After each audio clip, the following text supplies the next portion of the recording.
mám ještě jednu klientku, která měla jít k Aničce, jenomže Anička zase klasicky marodí, no. Takže si ji zase musím vzít já, no. Však jo, ona marodí už po několika měsíc a vody musím zaskakovat, jak nějaký čokl. No. No prostě já tu furii nějak odbědu a pak ti cinknuju. Ježiš, co je? Nevidíte, že telefonuju? No, zlato, ona už je tady. Tak já ti pak teda zavolám, kde se sejdem, jo? Jo, papa. Vy jste asi ta, co měla jít k Aničce, že? No, už jak jste přišla, tak mi bylo jasné, že to budete vy, protože Anička má celkově zajímavé klienty. Kdy Anička, nemusíte předstírat, že jste celou dobu neposlouchala můj telefon. Anička marodí. Takže to není nic nového, že jo?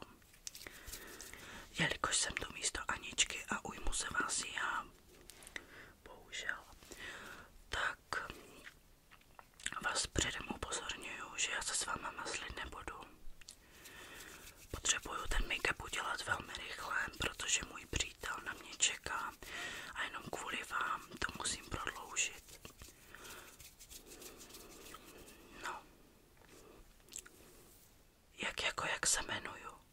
Vy mi chcete jako tykat, jo? No, tak to teda ne, holčičko, mě budete pěkně vykat. Nevím, kde si myslíte, že jste. No. Doufám, že máte aspoň nějakou představu, jak by měl ten váš make-up vypadat. Jak jako ne? To si se mě teďka děláte srandu, doufám. Moje klientky sem vždycky chodí s fotkou make-upu. A já určitě vám nebudu dělat make-up a ještě vám ho vymýšlet. Co jsem nějaká onuce nebo co? No, takže vám teď dávám nějaký čas na to, abyste si rozmyslela, jaké chcete stíny a jakou rtěnku.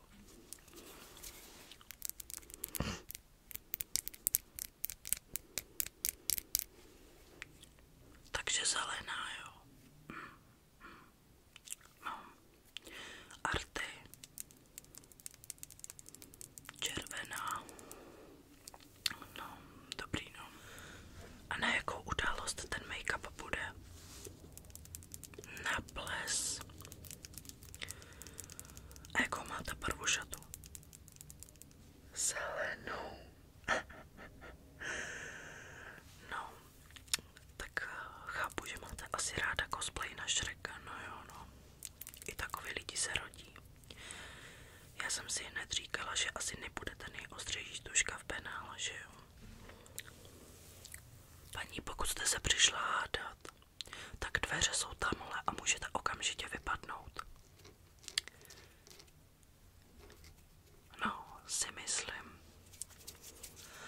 No, tak se do toho teda pustíme, ať to máme co nejdřív za sebou, protože už teď vím, že to pro mě bude velké utrpení. A jestli vám to teda jako nebude vadit, vlastně mě to vůbec nezajímá, jestli vám to bude vadit, tak vás trochu nastříkám, protože docela zapácháte a já nerada dělám se smradlavýma klientkama. Jo, jste s tím v pohodě, jo? Samozřejmě, diskrétně.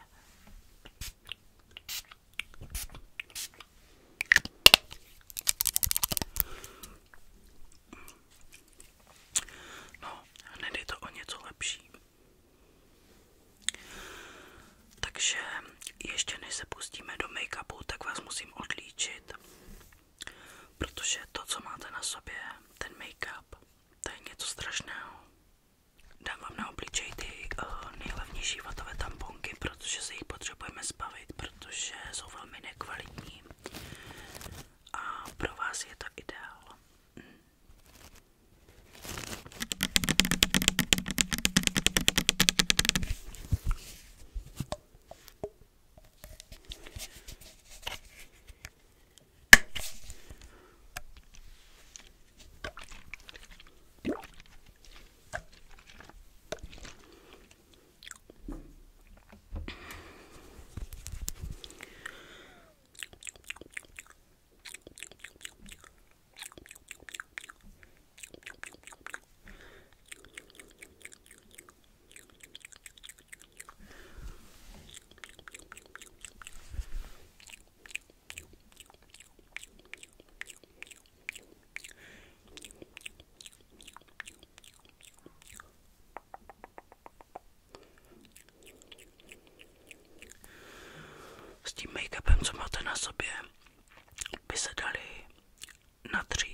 vaše vrásky a vaše pleť odpovídá tak solidní 50.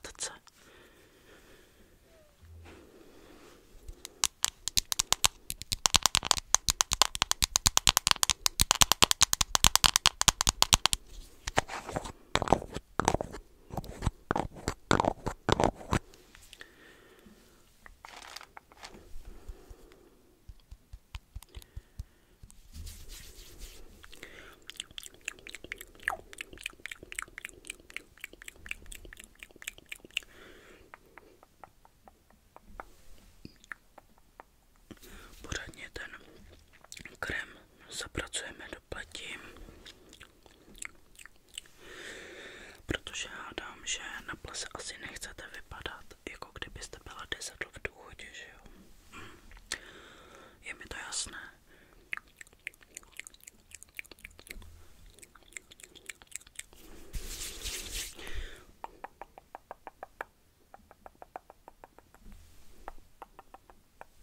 No.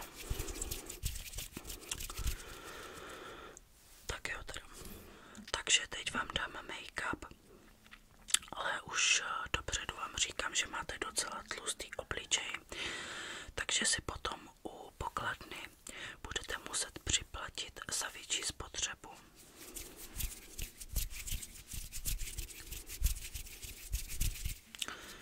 No jo.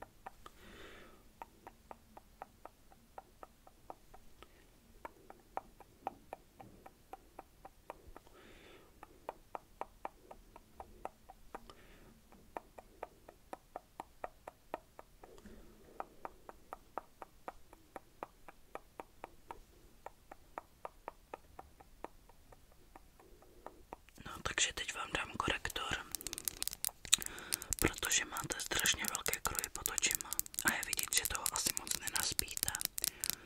Ale co si budem, já vypadat jako vy, tak toho asi taky moc nenaspím.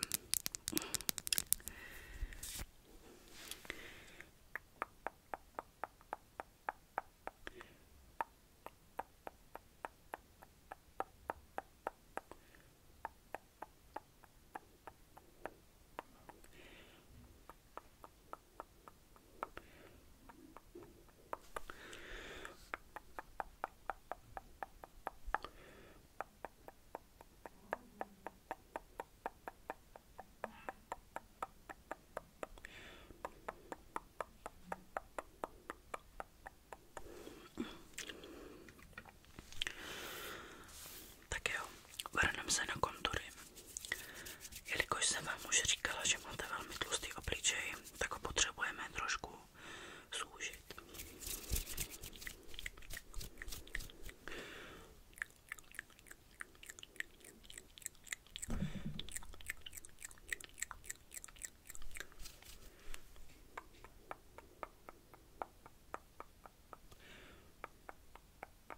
I na ten váš podbradek. Máte ho docela dost velký, no.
Jak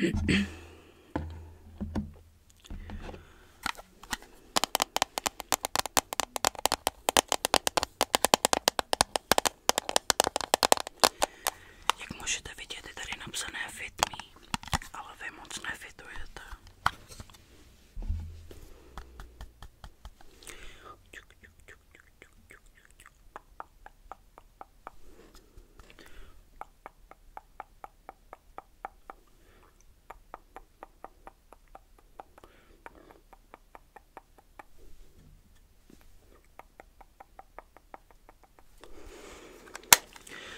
Udělám vám teďka obočí, ale je docela vidět, že ho máte docela dost zarostlé, vypadá to upřímně jako prales a chce se mi z toho zvracet. Ale já vám to teda trhat nebudu. Můj čas je drahý. Tohle si myslím, že by mohl být váš odstín.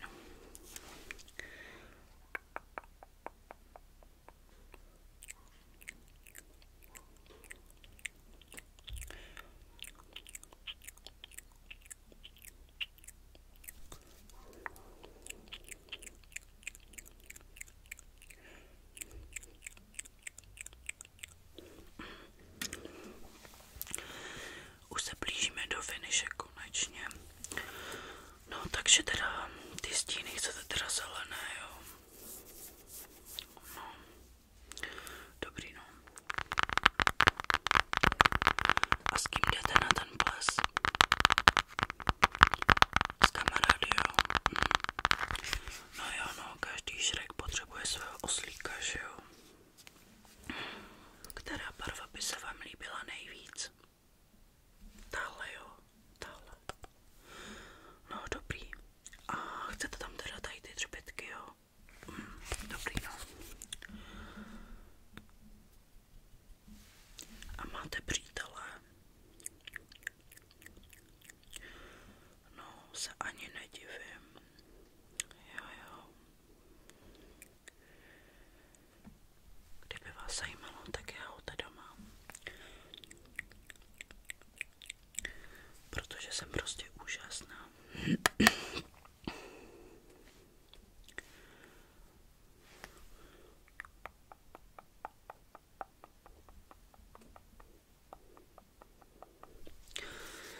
Stíny taky máme. Budete chtít oční linky. Dobrý, no. Tady tyhle linky jsou voděodolné, takže kdyby se vám chtělo brečet z toho, jak vypadáte, tak vám můžu garantovat, že se nerozmažou. No jo, no prostě.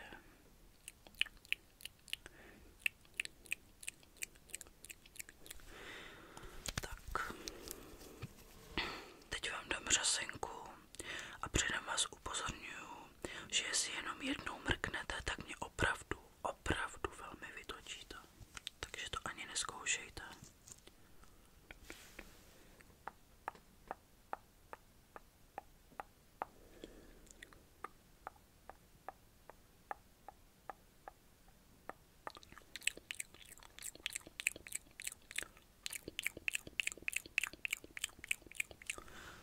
Jak jakože vás pálí oči? Pane bože, tahle generace mladých lidí je strašně přecitlivělá, jako nezlobte se na mě, ale tohle už je fakt jako moc.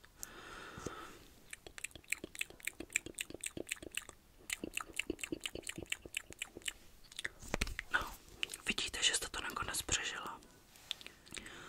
No, takže teďka půjdeme na tu rtěnku. Červenou jste říkala, jo? Hádám, že váš oblíbený film bude Pretty Woman. Ona taky byla lehká děva.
špinavé